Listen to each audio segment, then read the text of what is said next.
Hi കൂട്ടുകാരെ, എല്ലാവരും സുഖമായിരിക്കുന്നല്ലോ അല്ലെ? മറ്റുള്ളവരുമായി നല്ലൊരു ബന്ധം സ്ഥാപിക്കാൻ ആഗ്രഹിക്കുന്ന ആർക്കും വേണ്ട ഒരു പ്രധാനപ്പെട്ട ഗുണമാണ് നല്ല കമ്മ്യൂണിക്കേഷൻ സ്കിൽസ് എന്നുള്ളത്.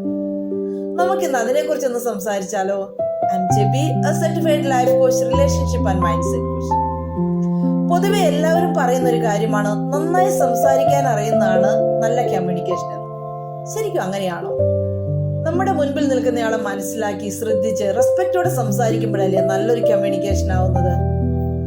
നമ്മൾ പലപ്പോഴും ശ്രദ്ധിച്ചിട്ടുള്ള ഒരു കാര്യമായിരിക്കാം, ചില ആളുകളോട് നമ്മൾ സംസാരിച്ചു കഴിഞ്ഞ് നാളുകൾക്ക് ശേഷം അവരെ കാണുമ്പോഴും നമുക്ക് അവരോട് ചെന്ന് സംസാരിക്കാൻ തോന്നും.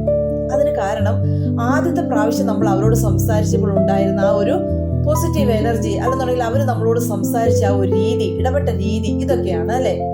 അപ്പൊ നല്ല സംസാരത്തിന് വേണ്ട പ്രധാനപ്പെട്ട ഗുണങ്ങൾ എന്തൊക്കെയാണ്? ഒന്നാമതായി, നമ്മൾ ഒരാളെ കാണുമ്പോൾ അവരുടെ മുഖത്ത് നോക്കി സ്നേഹത്തോടെ, ഉള്ളിൽ നിന്ന് വരുന്ന സ്നേഹത്തോടെ ഒന്ന് പുഞ്ചിരിക്കുക. ചിലപ്പോൾ ആ ഒരു പുഞ്ചിരി ആയിരിക്കും അവരെ നമ്മളുമായി ചേർത്ത് നിർത്തുന്നത്.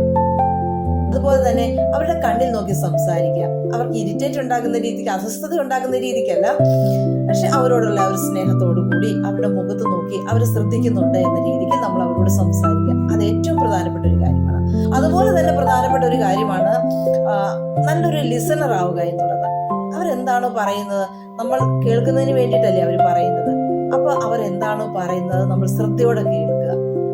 ആ ഒരു സഹാനുഭൂതിയോടുകൂടി, അല്ലെങ്കിൽ ആ ഒരു ഇഷ്ടത്തോടെ, ആ ഒരു സ്നേഹത്തോടെ അവർ പറയുന്ന കാര്യങ്ങളെ നമ്മൾ ശ്രദ്ധിച്ച് കേൾക്കുക.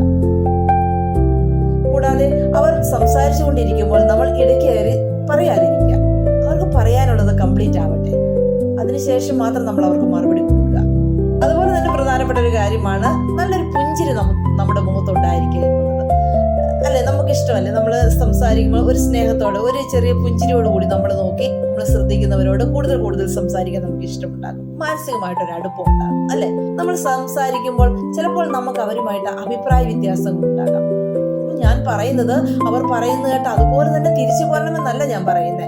നമുക്ക് നമ്മുടെ അഭിപ്രായങ്ങളും പറയാം, പക്ഷെ ആ ഒരു റെസ്പെക്റ്റോട് കൂടി, ഓക്കെ, താങ്കളുടെ അഭിപ്രായത്തെ ഞാൻ മാനിക്കുന്നു, പക്ഷെ എനിക്ക് തോന്നുന്നു ഇതും ശരിയാണ്, ആ രീതിക്ക് അവരെ കേൾക്കുക, അവരെ റെസ്പെക്ട് ചെയ്ത് അവരോട് സംസാരിക്കുക. അതുപോലെ തന്നെ കൂട്ടുകാരെ, നമ്മൾ മറ്റൊരാളോട് സംസാരിക്കുമ്പോൾ പോസിറ്റീവായിട്ടുള്ള കാര്യങ്ങൾ സംസാരിക്കാൻ ശ്രമിക്കുക. എപ്പോഴും മറ്റുള്ളവരുടെ കുറ്റങ്ങള്, കുറവുകള്, അങ്ങനെയുള്ള കാര്യങ്ങൾ പറയാതിരിക്കുക. ആദ്യമൊക്കെ നമ്മൾ കുറച്ചു നേരമൊക്കെ അവരെ കേൾക്കും, പിന്നീട് അങ്ങനെയുള്ളവരുടെ അടുത്ത് നിന്ന് ആളുകൾ ഓടിപ്പോകാൻ. എപ്പോഴും നല്ല കാര്യങ്ങൾ പറയുക, പോസിറ്റീവായിട്ടുള്ള കാര്യങ്ങൾ പറയുക, ജീവിതത്തിൽ വിജയിക്കാൻ വേണ്ടിയിട്ടുള്ള കാര്യങ്ങൾ പറയുക. അങ്ങനെയുള്ള കാര്യങ്ങൾ പറയുമ്പോഴത്തേക്ക് അവർക്ക് നമ്മളോടുള്ള ഒരു ഇഷ്ടം തോന്നും, റെസ്പെക്ട് തോന്നും. മറ്റുള്ളവരുടെ കുറ്റങ്ങളും കുറവുകളും എല്ലാം പറഞ്ഞു കൊടുത്ത് അവരെയും ഇവരെയും തമ്മിൽ തെറ്റിച്ച് അങ്ങനെയൊക്കെയുള്ള സംസാരങ്ങൾ നമ്മുടെ ജീവിതത്തിൽ നിന്ന് ഒഴിവാക്കി വിടുക. കൂടാതെ ഒരാളോട് സംസാരിക്കുമ്പോൾ നമ്മുടെ ശരീരഭാഷ ഏറ്റവും പ്രധാനപ്പെട്ടതാണ്. നമ്മൾ അവരെ ശ്രദ്ധിക്കുന്നുണ്ട് എന്നുള്ള രീതിക്ക് അവരോട് പെരുമാറുക. അതുപോലെ തന്നെ ഉപയോഗിക്കുന്ന ഭാഷ, ലളിതമായ ഭാഷ ഉപയോഗിക്കുക. കൂടുതൽ സങ്കീർണമായ പദങ്ങളൊന്നും വേണ്ട. ലളിതമായ ഹൃദയത്തിന്റെ, സ്നേഹത്തിന്റെ ഭാഷയിൽ നിന്ന് സംസാരിക്കുക. കൂടുതൽ സംസാരിക്കുന്നതിനേക്കാൾ നല്ലൊരു ലിസണർ ആവുക. അതാണ് നല്ല കമ്മ്യൂണിക്കേഷൻ സ്കിൽസിന്റെ ഏറ്റവും പ്രധാനപ്പെട്ട ഭാഗം എന്ന് പറയുന്നത്. കൂടുതൽ സംസാരിക്കുന്നതിലല്ല, മുൻപിൽ നിൽക്കുന്ന ആളെ നമ്മൾ കേൾക്കുന്നുണ്ട്, ഇയാൾ എന്നെ ശ്രദ്ധിക്കുന്നുണ്ട്. ഈ ഒരു സ്നേഹമാണ്, ഈ ഒരു ബഹുമാനമാണ് നമ്മൾക്ക് മുൻപോട്ടും കിട്ടുന്നത്. അതുകൊണ്ട് കൂട്ടുകാരെ, നല്ലൊരു കമ്മ്യൂണിക്കേഷൻ എന്ന് പറയുന്നത് നിങ്ങളുടെ എല്ലാം ജീവിതത്തിൻ്റെ ഒരു ഭാഗമാവട്ടെ. എല്ലാവരോടും നമുക്ക് സ്നേഹത്തോടെ സംസാരിക്കാം. സ്നേഹത്തിന്റെ ഭാഷയായിരിക്കട്ടെ നമ്മുടെ ഭാഷ. എല്ലാവർക്കും നല്ലത് മാത്രം വരട്ടെ. നല്ലൊരു ദിവസം ആശംസിക്കുന്നു. Thank you. അതുപോലെ തന്നെ കൂട്ടുകാരെ, വീഡിയോ ഇഷ്ടമായാൽ ലൈക്ക്, ഷെയർ, സബ്സ്ക്രൈബ് ചെയ്യാൻ ആരും മറന്നു പോകരുത് കേട്ടോ. Thank you.